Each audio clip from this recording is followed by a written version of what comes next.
Hi, everyone. Everyone from last week and some new people have joined us. So we have it's a big class. I can't see everyone, but sounds like a big count. So just for the new people, kind of a quick confirmation. This is a class on construction management. It's a trades class for a specific job description of a project manager. And just, a simple way of putting it is a project manager most of the time works in an office, in a construction company office, as opposed to like a project manager who works on site. A project foreman is definitely a different job description, although they do a lot of the same things, but this class is for a project manager.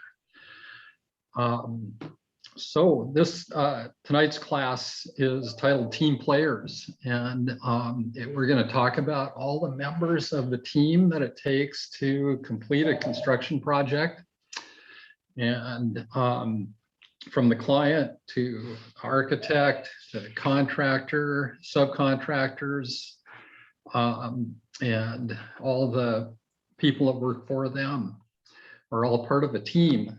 And a successful team makes a successful project.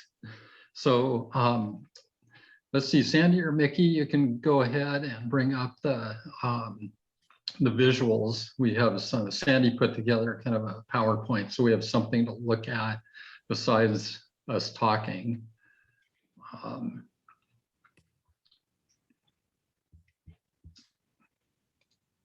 Great. So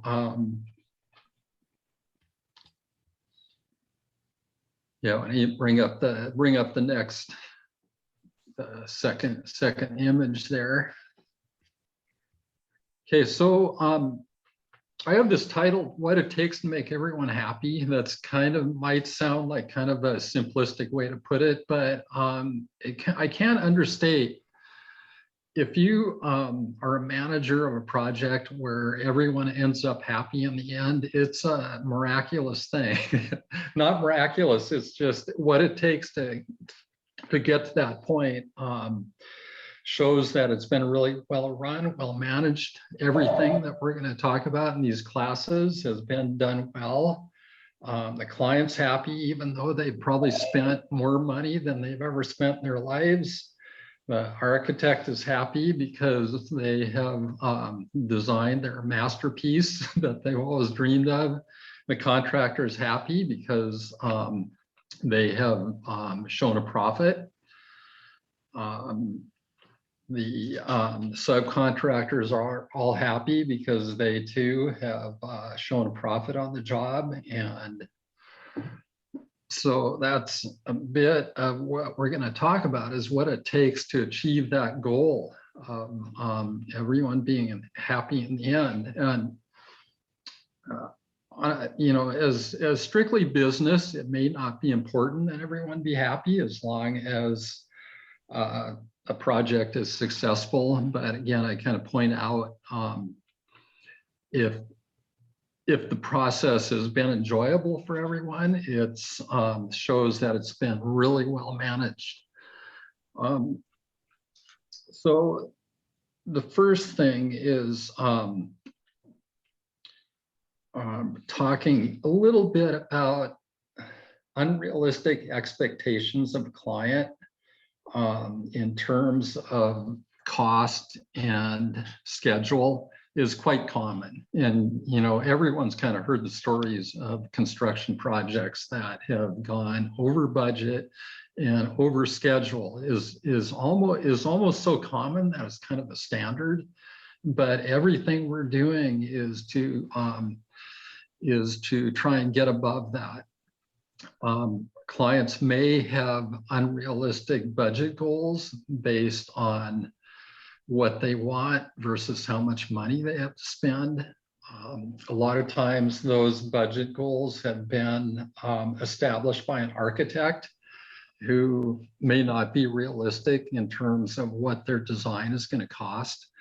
So that just starting right off the bat, when you meet a client for the first time, a lot of times you have to overcome those challenges of unrealistic goals. And the way we achieve that is budget and schedule. And last class, we talked a little bit about getting involved in budget at a very early stage in the design process, and the advantages of that, that you're, as a project manager working on the bid for a project, you're not trapped with a client who already has unrealistic budget goals, because you've been involved in the design process with budget guidelines. So that, just to start a project, you're way ahead of the game there. So, and then of course, establishing a budget before the project starts, and a lot of times giving a client kind of the bad news right off the bat. And what it takes, it can be very intimidating when you're kind of informing a client what the real budget is going to be. You want the job, you don't want to scare them away. So it's the first challenge you're dealing with, is how to communicate that information. And all you can do is just be super honest about it. Even taking a chance of losing a great project because you're upfront with the cost. You're going to be way ahead in the end with being realistic, with being accurate. And the same with the schedule too. Schedule can be intimidating for a client who thinks that they can have their project done in half the time that it's really going to take, and how you present that bad news to a client also is a real challenge. But again, being upfront and honest and providing accurate information before the project starts is definitely, in the end, best way to do it. And I have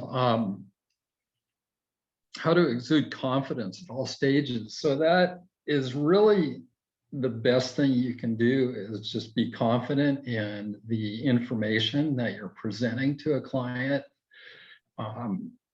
Having the information to back it up, not just having a big number for a bid or a budget, but having all the documentation of what it took as a project manager to get to that number is really valuable, because the client can see it's not just an arbitrary thing. There's a lot of work has gone into preparation. There's a lot of information from your subcontractors. There's information from your suppliers, and you're confident that that information is accurate and is are the best numbers that you can present. And really the same thing with schedule, is just having as much information as possible to back up, and then the confidence to present that without being defensive.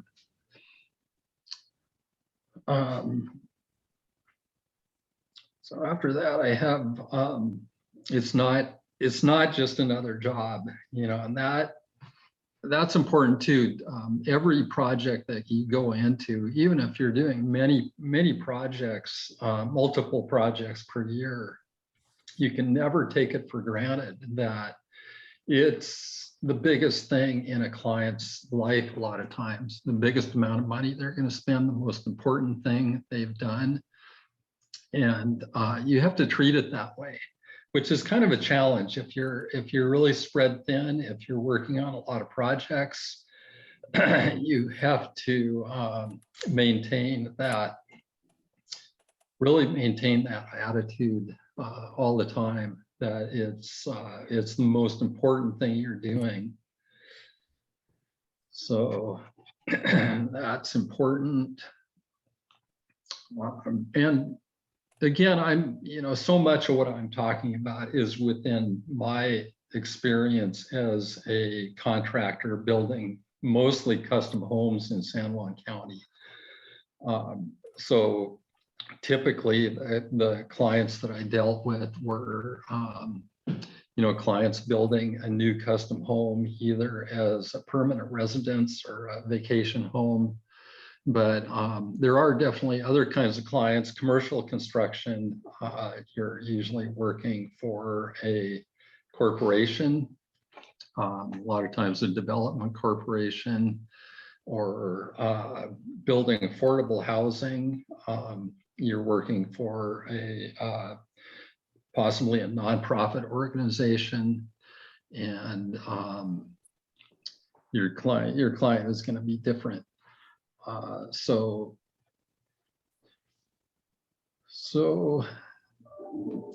again, that's just kind of a quick review of the first member in the team is the client, and how you're working with them. So the next one, Sandy, is going to talk about the architect as a team player, who is also crucial through a lot of times through the whole project, not just the person who's presenting the plans and handing them off. So Sandy, you can thank you, Pete. So yeah, as Pete was just talking about happiness, I think it's really important. The work is stressful. It is typically bigger than because there are so many influence on it, it's bigger than maybe what people sign up for. And so by having established a base bottom line of happiness, I think it gets you a long ways in any of these things. So now we're talking about the architect, and there's a lot of things that go in when you're looking at design, right? The design of the structure also has to have a structural component to it. It's often soils and archeological, the wetlands, the shoreline, all of those things are a part of it. And when you're working, so the project manager is working for the contractor, right? And the contractor is being hired by the client. The client has also hired the architect. So in a sense, there is a relationship between the contractor and the project manager. And of course, they have a relationship with the architect that is really important. But you have to remember that understanding the roles and understanding your role as a project manager is really important. And that makes for a very smooth relationship, I think, with the architect. So some of the things that can be challenging or advantageous with an architect is, first of all, if they're local, you probably have, or if they tend to build a lot locally, you've probably been referred to, you know a little bit about them, maybe some of the way that they, who they work with, who they have specifications, what types of specs they've got. And that can be a good thing for you, because if you need the architect to come out on site to look at something, it's easier. But that said, now with technology, it's not that big of a deal if they are local or not. And so there are advantages to having an architect. For one thing, the architect is the one who has probably errors and omissions and has all of the design that's, specified in the permit set. And so you, as the project manager, are making sure that the contractor is building according to that spec. And it gives you a little separation if anything were to go wrong with the design in any way. So there is some protection for the contractor working with an architect. A lot of people, maybe you've heard, or maybe you like to do design build. And I know a lot of people who work that way. It can be very advantageous too. It's often a lot less expensive. If you're doing a design build project, you've got, you know, the design, maybe somebody on the contractor staff is a designer, and you take that through and get your structural for that and come up with a set of plans. They may be a little simpler than what you would get if you were, than when you were going with an architect. But again, you know, I think you need to weigh out everything. If you are a project manager, whether you are doing a design build or working with the architect, your job is to really make sure that you understand the design, everything in the structural. You have to understand if the soils, the geotech, the archeological, everything about the wetland and the shoreline have been accounted for. So regardless of whether there's an architect involved, you as project manager still are going to have to, you know, keep an eye out for all of those things. Now, there's a time when the architect will, you know, basically say, hey, you know, I'm going to hire the structural engineer, and that is included in my fee proposal. As the client, you are going to need to hire all the geotech, the survey, again, the contractor, the energy rater. Sometimes, especially if you're trying to get to, say, an Energy Star house or something like that, the architect may tell the owner that it's up to them to hire the energy rater for all of that, or they may do it. It just depends. But as the project manager, you're going to want to know who has hired whom, because that is going to, depending on who's hired who, depends on how the communication goes. If the architect has hired the structural engineer and maybe the energy person, you always go back through the architect if you have if the contractor has questions about any of that. Otherwise, the owner, right, may have a separate contract with geotech, survey, etc. You are free then to get those contacts and go directly with them. So again, part of the underlying happiness of all of this is to understand what everybody's role is, and basically who's paying the bill, because that will determine a lot.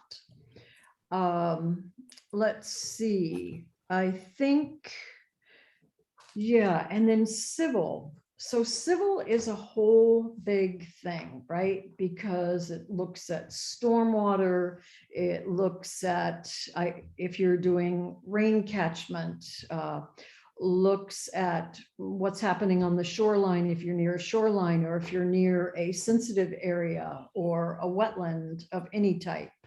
Deals with water and sewer, and typically the civil will spell out what has to happen in terms of the the controls on the site for how rainwater or stormwater is controlled during the building. And sometimes that might be a package, the architect and the civil working together, but oftentimes the owner is hiring, the architect and the civil engineer separately. So the structural and the architect are a package deal, but the civil might be different. And it's important that you as project manager understand where the overlays are and what is really happening in this design as you overlay the building onto the civil and what's happening on the ground. We went through the permit set last time. I'm not sure there's really much more to do about that. But before we go on, I'm going to get out of the full screen for a moment. And I'd like to see if we can get some questions going. So let's see. This is, hi, everyone. Oh, we'd like to have people introduce themselves, okay? It's too big to do by a group. So if you're willing, could you put some information in the chat? So says he recently retired to San Juan Island after 45 years in Silicon Valley. He's looking to improve skills, perhaps find what a useful way for me to contribute here in my new home. Wonderful. And says, she works with me. We're all with the Lopez Community Land Trust. And then, did I say that right? Grew up in San Juan County, mostly on Orcas, moved out here from Seattle. I think I know your father maybe, who used to live on Lopez.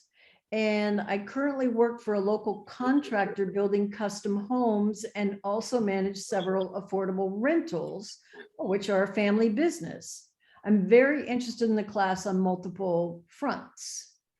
And then we've got, I built my home with a local nonprofit recently. It was really an enjoyable educational experience, and I'm interested in learning more about what goes on behind the scenes in coordinating a larger construction operation. Wonderful. Because we need a lot more people. One of the reasons that when Pete and I first spoke with Mickey, one of the reasons we both said we wanted to volunteer to do this is that we're getting old and we'd really like a lot more people to be involved in doing construction management, because good construction management really makes a project go so well, and there is so much joy. You know, Pete was mentioning how you know, it's probably the largest amount of money that people are spending is when they build a house. And it can be such a pleasurable experience if the job is run well. And that's, I think, good project management can really deliver that. So back to I live on Lopez. Hey, I've been working from home since 2020 because of the pandemic, and I'm a program manager for engineering, mostly on the construction side. I'm interested in learning more about managing projects in the islands, as most of my projects are very large in water, wastewater treatment plants, some aviation and some rail. I plan on building over here and wanted to learn about construction management, how it's done in the islands. So I'm interested in residential and smaller projects, and this is time for me to slow down. A great way to slow down. And this one is from, hi everyone. I've been a custom home superintendent carpenter for 31 years. Recently, I run work construction company. I have been in that for the last 20 years. So construction company, is that maybe here in the islands? That's on Orcas. Oh, it's Jonathan. Oh yeah. Yeah, great. Yeah, nice. Great company. Wonderful. Wonderful. Oh yeah, thank you, Jonathan. Yeah. I live and work on Orcas. I've worked with Contractor building tiny homes. This is from, and I'm interested in getting skilled to take on my own projects. I'm currently inspired by aircrete as a building material, building domes with this material, and happy to be here. And then a former professional Finnish carpenter, now finally launching into developing my own land and affordable housing. I'm so happy you're offering this class. It's going to make my first project run a lot more smoothly, and I'll be able to take it into future projects. Okay, so we're going to go back to, thank you, everybody. It makes it, yeah, it's just wonderful to hear from you all and hear what you all are doing. And also, would you please use the chat to ask some questions? Anything that you specifically want to know, we can either cover it in this class, or Pete and I can take it and prepare something for the next class. Just a little bit more here on the permit set inclusions. We went through that last time. So you know there's the civil and everything that involves, and the architectural, which is basically the design. And you'll probably remember you saw, the floor plan and some of the elevations and all. And then there's a structural. There's an energy component now in all of our buildings, and that's really important. The electrical, and then the details. And then, Pete and I were talking earlier today about the red stamps from the building department. These, when you get a set of plans back, make sure you, as the manager, you're looking with that. Talk with the contractor about it and make sure that the budget that you're working from is not going to be affected by anything that the building department has stamped. Sometimes, they're just little things like reminding you about smoke detectors and things like that. But other times there can be a change in the code that maybe the architect wasn't aware of, or they entered in a detail that didn't take this into account, and it can affect your budget. So we just wanted to point that out when you get your plans. And this next one, Pete, would you like to talk a little bit about the contractor? Yes, would love to. First off, just something Sandy talked about briefly, wanted to mention that the whole thing about design building, it's not always just working with an independent architect. For many years, my company, I always had a full-time architect in the office who was part of the company. So we did a lot of design build projects, which I really enjoyed, just having that complete control from the very beginning. I really enjoyed working with architects too. I worked with a lot of really great architects from Seattle and all over the country, but having an in-house architect just gave us control from the very beginning. And important to note that in several cases, my staff architects kind of morphed into project managers. They would basically take the home that they had designed and transition into bid work, and then managing that project from the office. And that, especially within the last 10 years, that model was really successful. It just worked out really well. A lot, depending on the person to be able to pull that off. I had a person in the office who was just really, really good at all stages. So that, yeah, that's just another aspect of project management. Since, as we pointed out in the first class, the most important thing to know is reading a set of plans, knowing a set of plans at all levels. At a certain point, you get to thinking about design, about doing your own designs. So which is really fun.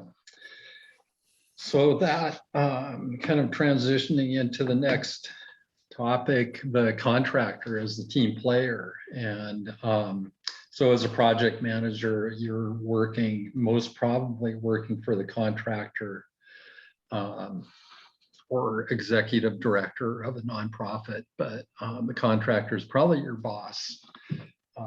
So I was a contractor owned a construction company for 40 plus years here on San Juan Island. And, you know, I should say, I just loved it. You know, I just loved all aspects of it, including, you know, I can say even the pain and suffering aspect. You know, it's all part of builds character, I guess. But it's just, and I always tell clients, right? You know, first day building is really fun. It's just every part of it. You know, starting with a pile of lumber and ending up with a masterpiece is it's just an amazing process.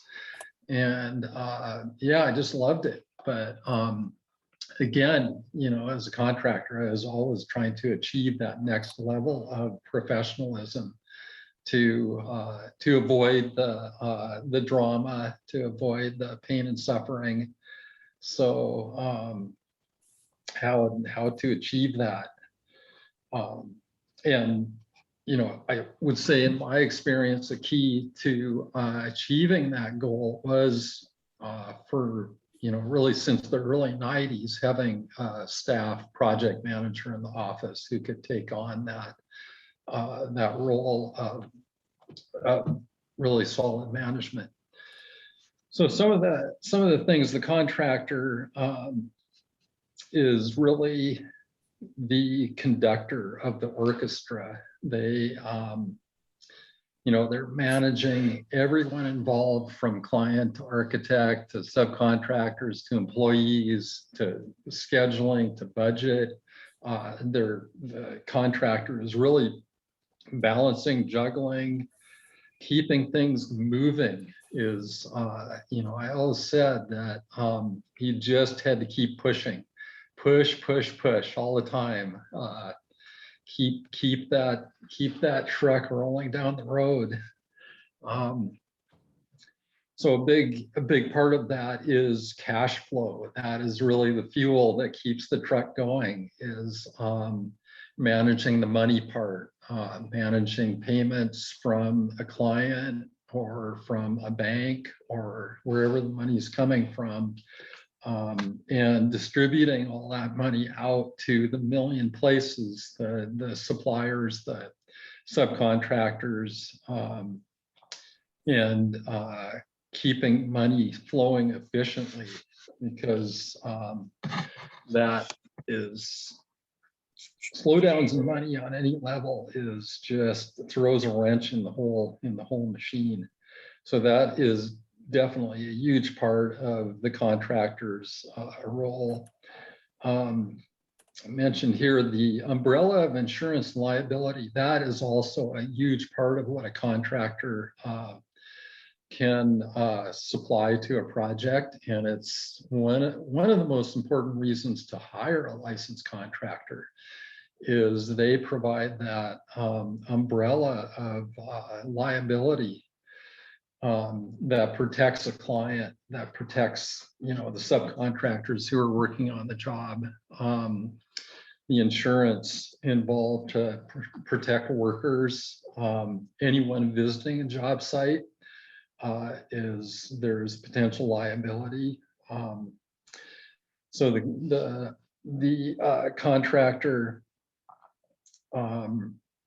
you know, provides a license, provides a bond, provides an insurance policy, and liability coverage with in this case Washington State Department of Labor and Industries. So that's you know, it's all a big part of what a construction company covers as overhead costs. But and you know, bringing that up in terms of the role of the project manager in a lot of cases is the one who is kind of overseeing a safety plan and job site safety, construction site safety is a huge part of contractor's responsibility. And it's a big part of a projects manager's responsibility to make sure that safety plans are being carried out, doing kind of spot checks of job sites to make sure there's no safety issues, because really the contractor is responsibility for the safety of everyone on the job site. So that's a big part of the contractor's role. I mentioned cash flow. Creating an organized work environment, that too is so big. And we're covering so many topics that are so big. I'm going to be bringing that up all the time. This is a huge topic, but an organized work environment means that a lot of it is for subcontractors when they show up to do their work. The job site is really organized, is really clean. There's not things that are in the way of what the subcontractor needs to do. They have hopefully supplied a bid that is competitive and is kind of based on being able to do their work efficiently. So, and I hear about it all the time from my subcontractors. They show up on a job for someone else, and that person, contractor, or homeowner is not ready. It's not ready for them, but they're frantic because they want to get this done. So the whole, again, back to the conductor of the orchestra, timing, schedule. So you're scheduling subcontractors to come on the job when it's ready, but still keeping to a tight schedule, so you're not wasting a lot of time. That is a real art. It's very difficult. It takes years of experience or a model that you've worked out that really works in terms of who shows up when on a job site, and making that efficient.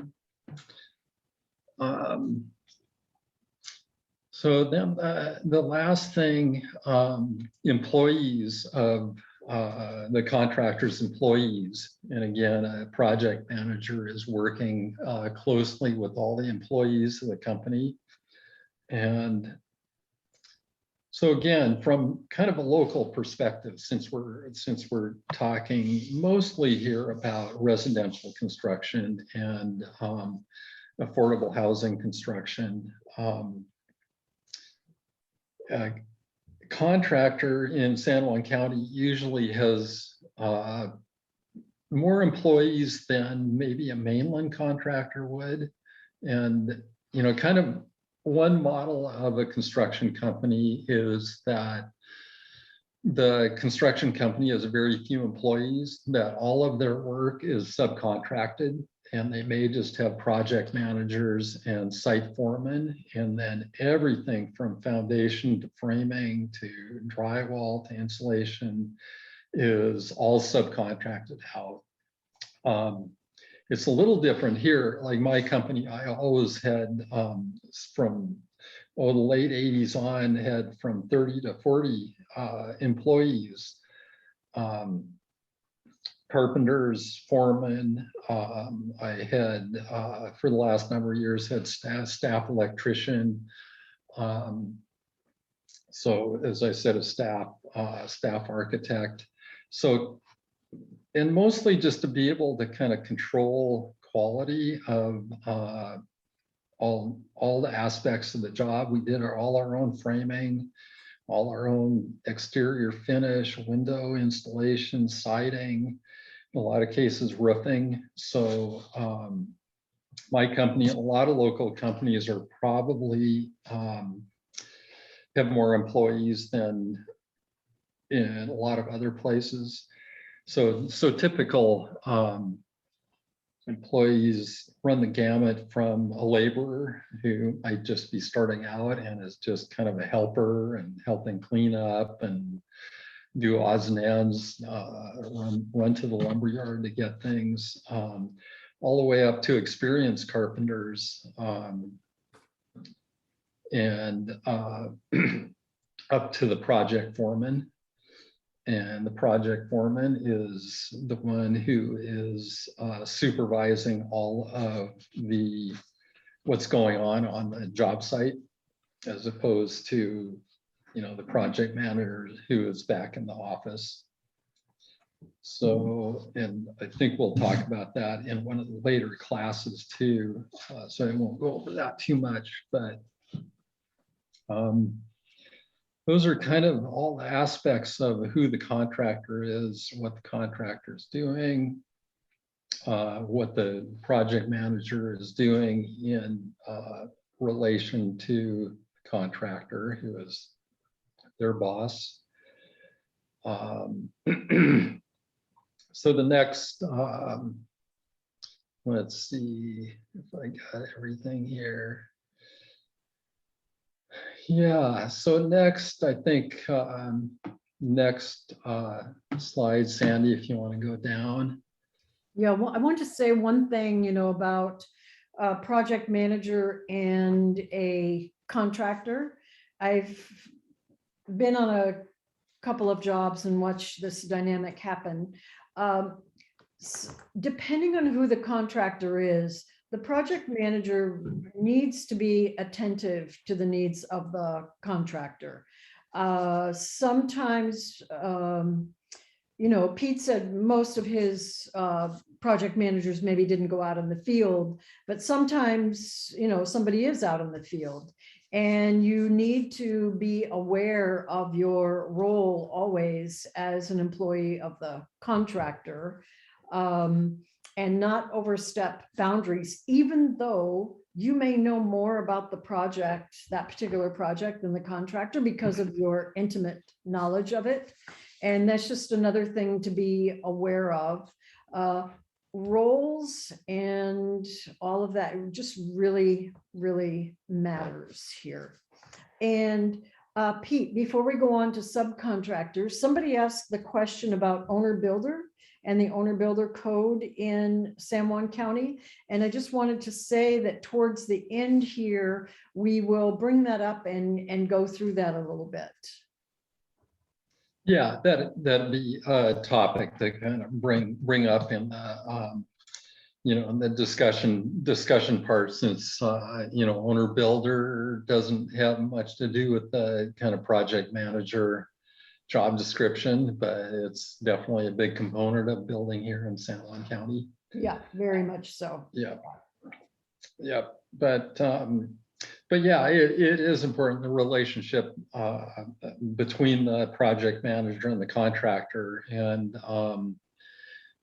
the relationship between the project manager and employees. I had maybe a couple of project managers in the past that maybe became a little power hungry because they were responsible for so much, and that can get annoying, especially the kind of the culture of on the job site. Oh, here comes the office guy, with his nice shoes, and so it's important to have a good working relationship with the whole company, with all the employees, to have, always try and maintain a level of respect for what everyone's doing, all the way down to the laborer, mutual respect for everyone. And, I always tried to avoid the strict job descriptions between the experienced carpenters and different levels and everything, because again, going back to the title of today's class, the team, the team within the construction company has to be cohesive for the project to be successful. You can't have a lot of discord. It's I always tried to treat everyone like family. So And that's an important, an important attitude for a project manager is treat everyone with respect, which, yeah, is not always the case. But yeah, and that includes the architect. Oftentimes when you're on a site, you might hear people are grumbly about architects, and they can especially get that way if an architect doesn't have any building experience, and some of their, they'll have this series of details on the plans, and they're sort of ridiculous because nobody builds that way. So you can hear a lot of grumbling, but between the contractor and the project manager, I always think it's good at the beginning, before you get onto a job site, you go through all those details and make sure that they make sense to you as a builder. And don't put a set of plans out there that are going to kind of give people a bad attitude about the designer, because in order to make the whole project work well, from the client on down, to every sub that comes on, you've got to find this harmony, and that a project manager really has a lot to do with that, and preparing and understanding the plans and the way it's going to be built. It goes a long ways, so that you don't end up with some really uncomfortable situations later. So just wanted to say that before we get into subcontractors and suppliers. yeah, good point. So yeah, moving on to the other team members of, and this is definitely a big part of a project. There is an army of subcontractors and suppliers who are all showing up at your job site, and they may or may not know what they're really supposed to be doing there because they've been to 20 different jobs in the last 2 days. And they have a set of plans, and no, it's not always the case, but it's just kind of an assumption that you have to make, again, as a project manager, is making sure that all of your subcontractors have accurate information, up-to-date information, and are really prepped for exactly what they're doing, exactly what other subcontractors are doing that relate to their work. So it's part of it's part of being the conductor, is and part of creating an organized work environment is managing your subcontractors. So, and we see some examples here, an excavating subcontractor who really kind of starts the project. You don't just give them a map of how to get to the project and tell them to dig a big hole. You have to do a ton of prep work to prepare for the day that the excavating equipment is going to show up. You have things staked out. You have no-go zones fenced off where you don't want equipment to make a big mess. But anyway, that's just kind of the first of many subcontractors to show up at a job site. So I have that. The first item, the basic inexpensive to best, how to pick a subcontractor is really tough, because you're trying to get, if you can, it's hard. It's getting harder these days to find subcontractors to give accurate bids because they're so busy. But really, ideally, as a project manager, you're getting bids from subcontractors. You're getting bids from multiple subcontractors for each facet of the job. You're kind of collecting these bids, looking at them. There's a lot to compare. There's a lot to analyze. It's not just looking at a number. There are many cases where the subcontractor that you really want to use is not the cheapest, but you're looking at a project budget that might really, you might be getting really squeezed, that the company you want is going to push the budget, but you know they do great work and you know that they're going to show up on time, and you probably worked with them a lot. But then there are times that you're going to take a chance with another subcontractor that you don't really have much experience with, but their price is good. It's tricky. It's really, again, when you're looking at a price from a subcontractor, you're applying it to a budget breakdown. You know, similar to the budget breakdown we looked in last week's class, that you're not just looking at a plumbing bid at face value, you're plugging it into the total budget for the project and seeing how it fits. And you might be able to kind of get a price down in another area so you can get the really good plumber. Yeah, tricky, but it's all part of, you know, a really important part of what you're doing is you're the one who's gonna tell a subcontractor they have the job or they don't have the job. You know, sometimes it's tough news, sometimes there's hurt feelings, there's emotions, there's everything involved in that process. So, like I said, you just need to, it's all part of the big picture of what the total budget is and how the project's going to be managed.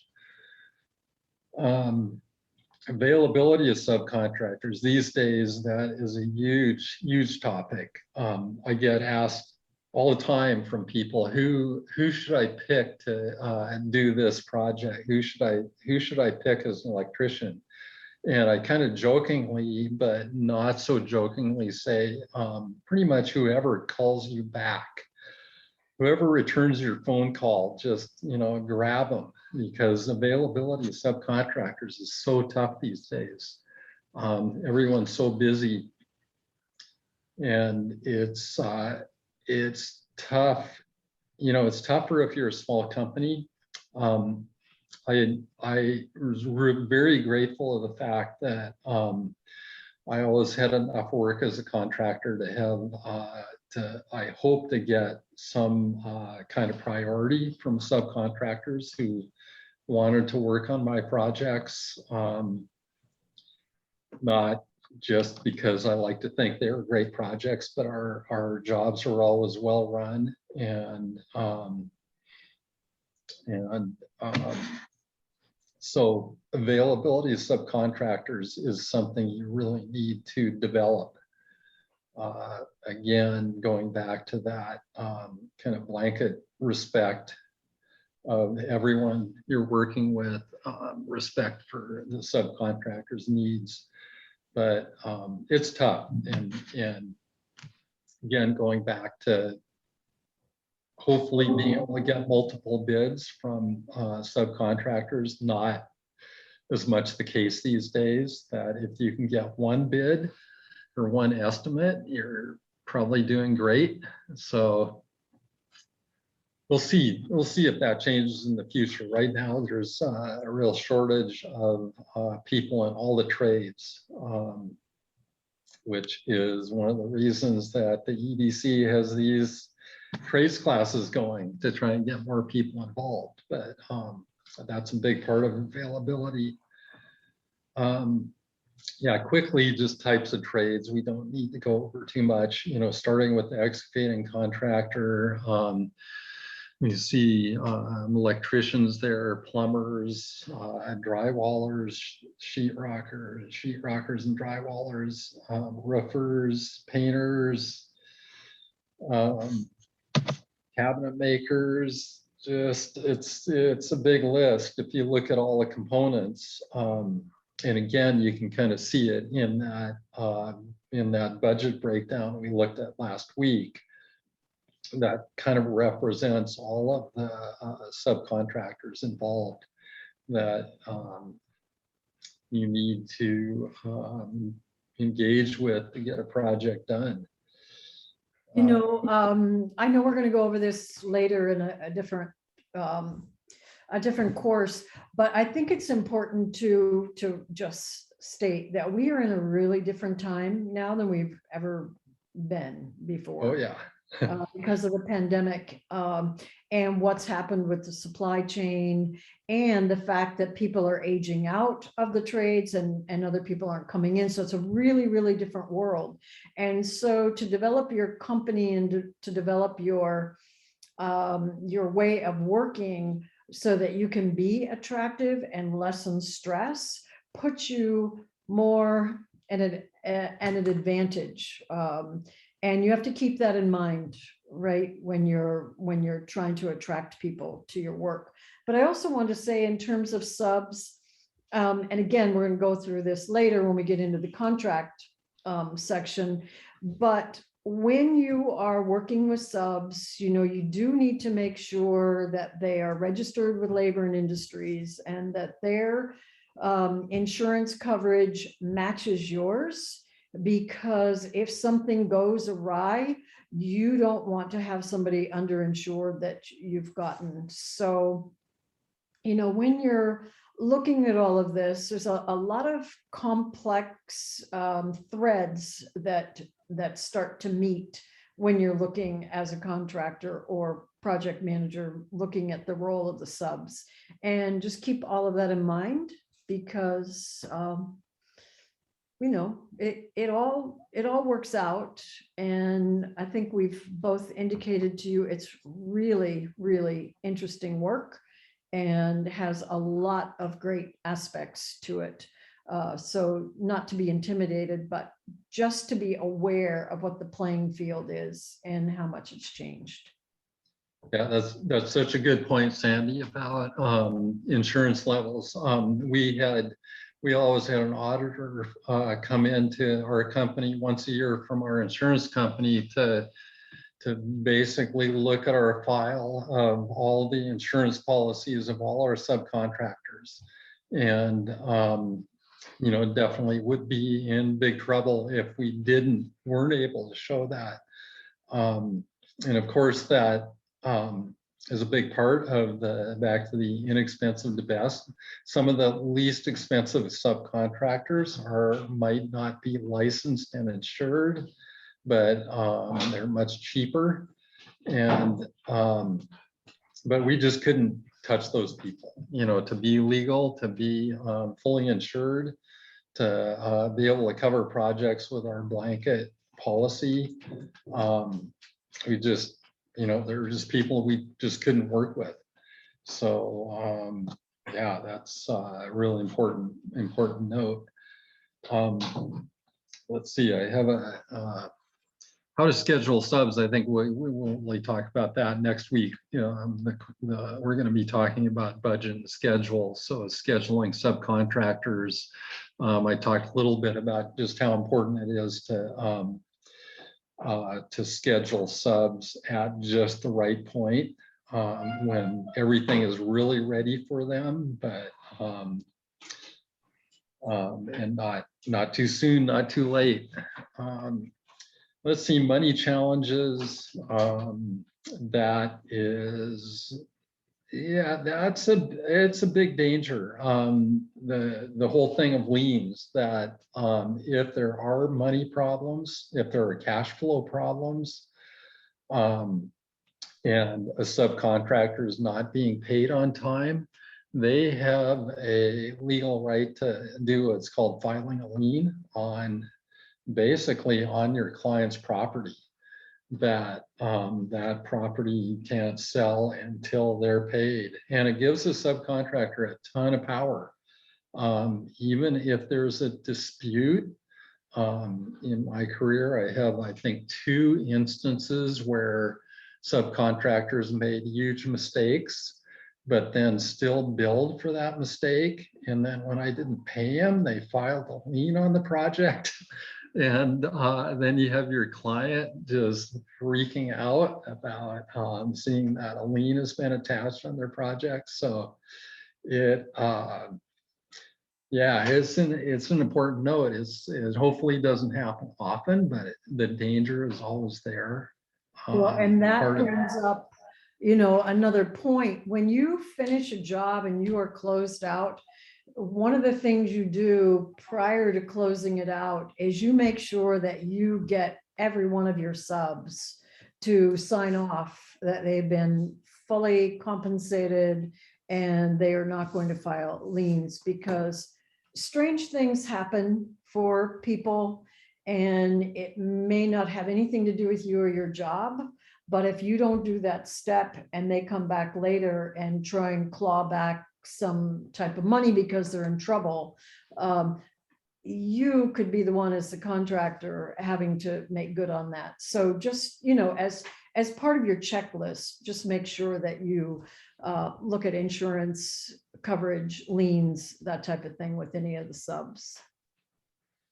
yep, definitely. And a lot of contracts require that lien releases from all the subcontractors. In some cases, banks require lien releases on a monthly basis.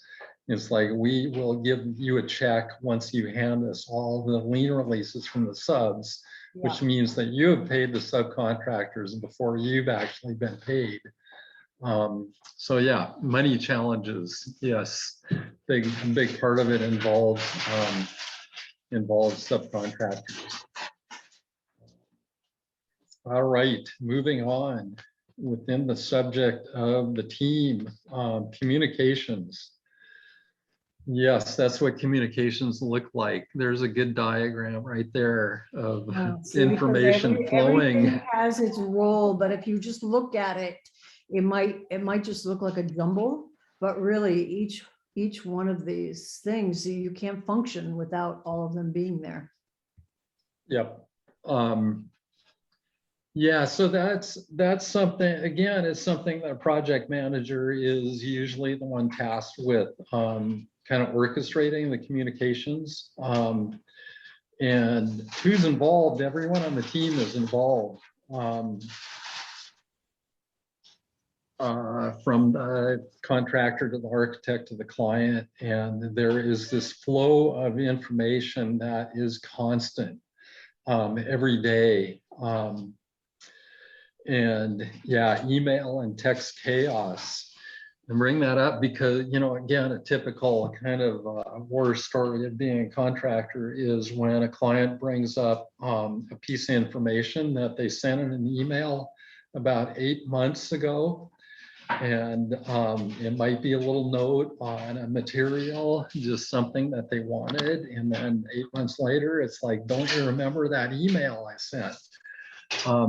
And, a lot of times it becomes this very complex managing of emails as information record, or even text. You're getting text constantly, this flow of texting that this information flow, and trying to track it all. What's real information, what is contractually obligated information, what information that requires more research or pricing, or it needs to be formalized. First off, who's talking to who? A lot of times I would establish a protocol of, I am only talking to the client through the architect, because otherwise it's just going to get to be a mishmash. That gets to be pretty formal, but sometimes you just have to read your client. Is this the type of client? Is my client a high-profile lawyer, for example? And you have to be really careful in terms of what's said and what's and what is recorded. So So assigning a person like a project manager who's in charge of communications is really important to keeping things running smoothly. There are some projects where there's a very formal process where the architect is in control of communications, and they are sending out official, basically official, oh, what's it called? I'm trying to remember what the notification is involved. That is an addendum to the architectural information on the plans based on something the clients want. So that has its advantages because it's pretty easy to track. You just have a ring binder full of architects' addendums that you can track with a date. It's signed off by everyone, so you have a signature approving that piece of information. Yeah, it's not no, David, it's not a request for change order. Change orders we'll talk about a little later. It's not necessarily a change order, but yeah, something else. But change orders are definitely a big part of the formal process of confirming changes. That you have a written change order that describes what has changed from the original plan, and hopefully a price tag attached to that. This change is going to cost this amount of money. It's going to change the contract amount by this amount of money. So that's a way of formalizing communications. Another thing, technology tools available. There are definitely a lot of programs. There's, Dropbox for photo files. That's a great tool. There are other programs that I haven't really used much that I know are just really good ways of everybody goes to one site and looks at information, looks at photographs, writes notes. So there's some great tools available for, again, formalizing communications, especially the sharing photographs with clients who might be another part of the country. And, we used to send out at least weekly reports that would describe what went on that week, would have photographs of the progress, just general information about what was coming up. And really clients love that. They just really appreciate that, something that they can check, on a weekly basis is efficient. More than that gets time consuming. There are also a couple of projects I've worked on where the clients had cameras put up so that they could look in at any time of the day and see what was going on. And as you can imagine, that's kind of a mixed blessing. It's can be a little invasive to know that the client is watching everything that's going on. So that is that's getting close to our time. I had a note at the beginning that I didn't bring up in terms of communications. At some point you realize in a lot of cases that a client, when they come and see a project under construction and you see this level of organization and control, they tend to see absolute chaos. And so again, back to communicating confidence, communicating based on the fact that you have been updating the schedule accurately, so that you cut through that perception that the construction process is just barely organized chaos with all these pieces in kind of flowing towards a goal. So that is, yeah, that's about all I've got. Anything to add to that, Sandy, about communications with Well, just you know, and you're the significance of it. You know, don't underestimate it. Some people I have found, they just don't like to communicate. But if you're one of those people that, and you really don't like it, make sure you find a way to get the information out that is as comfortable to you as you can manage. But don't underestimate how important and significant it is. You will, you know, whether you are working for a nonprofit or you're for-profit, everyone, all projects go better if there is consistent and clear communication. So again, find the tool that works best for you. Some people, they just can't talk face to face. That is okay. You know, find a way to do it, either through photographs or whatever. And just make sure that you do it, because all jobs run on that. I mean, money is important for sure. As soon as you run out of money, I mean, everything can stop. But communication, just can't really stress it enough with everybody, because there are a lot of people involved. Yeah. So you all, what? well, just one more thing, Sandy. Just you know, back to again, you know, your experience and my experience too, working in affordable housing.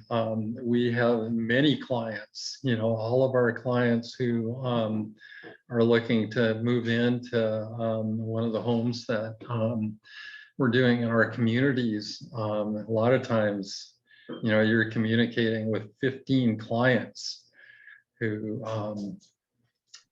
that is challenging also. Very challenging. And if people haven't had experience, like, it's always important to know who your client is.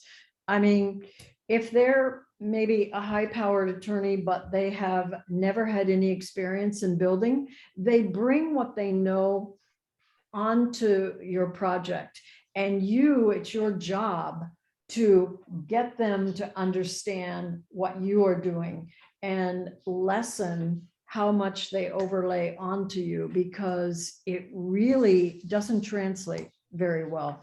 But in our case, you know, the Lopez Community Land Trust, we're a small organization. We serve as our own contractor. We oftentimes, you know, we hire our own employees. So we are the role of the contractor. We are the owner. We're the owner's rep. We are the project manager. You know, we're all of those roles. But nonetheless, in each one of those roles, when we wear that hat, we understand that we have a slightly different job depending on which one we're doing. And it's just important to keep them all kind of clear, because as they say, if you're going to make a change somewhere on that site and it's not yours to make, perhaps the builder decides that it doesn't really make sense to follow the detail that the architect put out.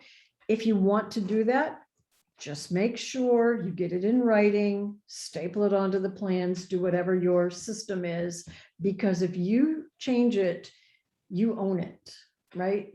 And you want that ownership and that change to actually belong to the one whose role it is. And if it's the designer, you better make sure that they've signed off on it. But anyway, all that's to say, it's fun. So, just remember, nothing but fun. Nothing but good times when you're involved with all of this, especially with the pandemic. It makes it just even more interesting. Oh, yeah. But there was a question about the owner builder code in San Juan County, and we'll just answer that briefly. And then if anybody, we've got a few minutes left, we can either end early or somebody else, you know, just feel free to type in anything in the chat. Yeah, the owner builder code is interesting. We lost it for a while, I think from 1985 to 1988, something like that. It just wasn't being used, and it's back in business, but people rarely use it in San Juan County. And basically, if you're going to be an owner builder as opposed to an owner contractor, the basic difference with an owner builder is that you are saying that you are basically going to do the work yourself on your house. You're going to install your own windows, your roof, your sheetrock, and all of that. You can still hire out, you know, your plumbing, your electrical, and a few things like that, but it's more limited than if you are an owner contractor. The thing about the owner builder code, it can only happen, you know, if your lot size is a certain size, right? But it does not require the same structural, right? It's all about life safety, and it's about empowering you as an owner to build your own house. So that's really what it's about. You're accessing insurance and accessing finances really differently.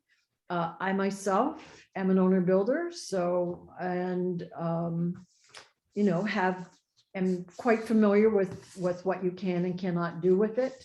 And I think that it is a tool in the islands that used to have a lot more meaning than it does anymore. You know, when a lot of us came in the 60s, 70s, 80s, really there was, I mean, you probably, that's really who you met. It was rare to have, you know, a bunch of carpenters working for a contractor. You know, a lot of times carpenters were just building their own place and then go and help somebody else build their own place. So I know that I hear periodically from the department that they might just do away with it again. Don't know for sure. It's on the books, and it's really not used as often. So I hope that answers some of your questions. Oh yeah, sorry, I'm gonna stop sharing my screen now. Yeah, so that's it on the owner builder. Anybody else have any questions? And like I say, feel free, you know, Mickey is your contact here with the Economic Development Council. Pete and I both told you why we want to volunteer. We want to get more and more people involved in doing good project management, so you understand our motives here. And please feel free to write comments to Mickey if you have requests. Do that. If you know, find that you want to volunteer with one of the local you know, nonprofits around here, you just let us know. There's the Home Trust on San Juan. There is the Lopez Community Land Trust here on Lopez. There's Opal on Orcas.